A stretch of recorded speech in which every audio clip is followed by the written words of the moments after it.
ধন্যবাদ। আগ্রহের সাথে সবগুলো কথা শুনছিলাম। It's a good learning lesson এবং আপনারা রাইটলি চুজ করেছেন। থিওরিটিক্যালি আসলে পলিটিশিয়ানরা মোটিভেট না হলে কোনো চেঞ্জ সম্ভব না। যে ৭২ সালের সংবিধানে তারা রুরাল ইলেকট্রিফিকেশনের কথাটা সম্পূর্ণভাবে বলে গেছে আর্টিকেল 16-এ, এবং ডিসপিরিটি শহর থেকে গ্রামের মধ্যে, মানে এনার্জি একটা ফান্ডামেন্টাল রাইটস, এনার্জি একটা হিউম্যান রাইটস, এটা কিন্তু আমাদের সংবিধানেই আর্টিকেল 16-এ ক্যাটাগরিক্যালি বলা আছে। মুজিব প্রসপারিটি প্ল্যানের মধ্যে যেটা বলা আছে, এটা ইউটিপিজম আমি বলবো না, কারণ এটা অ্যাচিভেবল, আপনিও বললেন অ্যাচিভেবল। বাট যদি এটার পিছনে কোনো সাপোর্ট ফান্ড না থাকে, স্টেট মেশিনারি না থাকে, কোঅর্ডিনেশন না থাকে, হারমোনাইজেশন যেটা এই প্লেনারির টপিকস না থাকে, ডেফিনেটলি এর ধারে কাছেও অ্যাচিভ হবে না, কোনো সন্দেহ নাই। সো সেটার জন্য আমার মনে হয় প্লেনারিটি ইজ ভেরি ইম্পর্টেন্ট, এবং সেটার জন্য রাষ্ট্রকে ওপেন হতে হবে, সরকারকে ওপেন হতে হবে, কথা বলতে হবে, কথা শুনতে হবে ইন্টিগ্রেশনের মাধ্যমে। দুটো সেক্টরে অশুভ ছায়া আছে বাংলাদেশে, একটা হচ্ছে ব্যাংক আর একটা হচ্ছে এনার্জি। কোনো সন্দেহ নাই যে মডেলে বাংলাদেশে এনার্জিতে পুশ করা হয়েছে, এটা এক ধরনের সাইকোপেন্সি, একটা হারিড অ্যান্ড একটা ফাস্ট কুইক শতভাগের দিকে যাওয়ার ট্রাই করা হয়েছে। শতভাগ বিদ্যুৎ বলা হচ্ছে, শতভাগ সময় তো বিদ্যুৎ নাই, বা শতভাগের থেকে আমি বলবো 50% সময় বিদ্যুৎ অনেক সময় থাকে না। এবং সেখানে কি ধরনের ইউটিপিজম এবং নির্বুদ্ধিতার পরিচয় দেওয়া হয়েছে যে চর এলাকায় বিদ্যুৎ দিতে হবে। ফাইন, এটা ভালো আইডিয়া। একটা চরে থাকছে 400 লোক, আমার একটা চরে আমি জানি, সেখানে সাবমেরিন কেবল দিয়ে বিদ্যুৎ নেওয়া হয়েছে 60 কোটি টাকা প্রজেক্ট। 60 কোটি টাকা দিয়ে আপনি ওই চরে সোলার প্রজেক্ট করলে আপনার তো অনেক বেশি রিটার্ন আসতো। কিন্তু কেন ওইটাতে ডাইভার্ট করা হলো? এখানে একটা ব্যবসায়িক দুষ্ট চক্র কাজ করে, সেই প্রজেক্টগুলোই নেওয়া হয় যেখানে প্রফিট বেশি করা যায়, সেই প্রজেক্টগুলো নেওয়া হয় যেখানে দুর্নীতি বেশি করা যায়।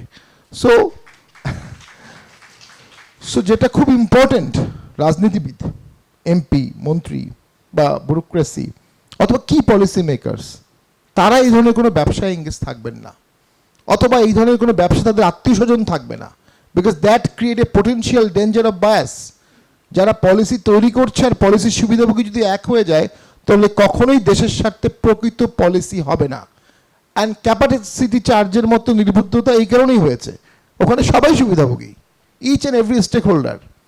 আমি যদি জানি যে 2021 সালে প্রোডাকশনে যাবে, আমার লাইন যদি 21 সালের মধ্যে রেডি না হয়, আমি কেন বলবো আমি 21 সাল থেকে আমি ইলেকট্রিসিটি নিব? আমি সেভাবেই এগ্রিমেন্ট করব যখন আমার লাইন তৈরি হবে, প্রথম থেকেই। এবং ব্যাংক তো চাবেই এখানে গ্যারান্টি দিতে, কারণ ব্যাংকের তো এখানে কোনো লস নেই, ব্যাংক চাবে যত সেফ রিটার্ন হবে। কিন্তু আমার দেশের তো লস হচ্ছে, 80,000 90,000 কোটি টাকা ক্যাপাসিটি চার্জ দেওয়া হয়েছে, গত বছর 20,000 কোটি টাকা এখনও ডিফিসিট আছে। রাষ্ট্র তো এই এক কারণেই দেউলিয়া হয়ে যেতে পারে, এনার্জি ভালো এনার্জি করতে গিয়ে আমরা ক্যাপাসিটি চার্জে ঢুকে যাচ্ছি। সম্পূর্ণ নির্বুদ্ধতা এবং প্রপার প্রফেশনাল এনার্জি লয়ার দিয়ে এগ্রিমেন্ট ড্রাফট না করা ইন্টারন্যাশনালি, সেজন্য এটা হয়েছে। কারণ আমরা যদি, যিনি ড্রাফট করতেন তিনি এই প্রেডিকশনটা করা উচিত ছিল। আমি খুব ফ্রাঙ্কলি বলি, কোনো সন্দেহ নাই যে 2001 থেকে 2006 থেকে এই সেক্টরে অনেক অনেক অনেক ডেভেলপ হয়েছে। তারপরে তো সত্য, তখন থাম্বা ছিল, বিদ্যুৎ ছিল না। এখন বিদ্যুৎ আছে, থাম্বা নাই। আমি মনে করি কোনো অবস্থাতেই 40% যে মাননীয় প্রধানমন্ত্রীর ড্রিম, এটা খুব আনরিয়েলিস্টিক, এটা আমি কখনো মনে করি না। বাট এমনি এমনি তো এটা হবে না। এবং আমি মনে করি এই সেক্টরে ফান্ডের কোনো অভাব হবে না গ্লোবালি, যদি বাংলাদেশ স্বচ্ছতা দেখাতে পারে, যদি বাংলাদেশ অ্যাকাউন্টেবিলিটি দেখাতে পারে। এটা তো আমাদের রাষ্ট্রীয় দায়িত্ব। এমপি হিসাবে জানি সোলার প্রজেক্ট এমপিদেরও ছিল। আমাদের 350 জন এমপি একটা সময় বছরে প্রায় 500 কোটি টাকার মতো সোলার তারা আমাদের হাত দিয়েই হতো, ভালো ছিল, হঠাৎ করে বন্ধ হয়ে গেল।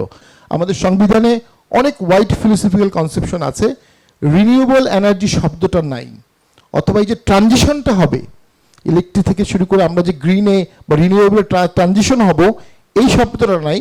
আপনারা একটা ইস্যু রেজ করতে পারেন সাবের ভাইকে বলে, যে আমরা আমাদের ফান্ডামেন্টাল প্রিন্সিপাল অফ স্টেট পলিসিতে আমরা একটা আর্টিকেল আনতে পারি কিনা যে ফেজ বাই ফেজ রাষ্ট্র আস্তে আস্তে গ্রিন, ক্লিন অ্যান্ড রিনিউয়েবল এনার্জির দিকে চলে যাবে। এটা আনলে আমার মনে হয় ভবিষ্যৎ সরকারগুলো এতে আরও বেশি সচেতন হবে। সবাইকে ধন্যবাদ, একটি চমৎকার আয়োজন।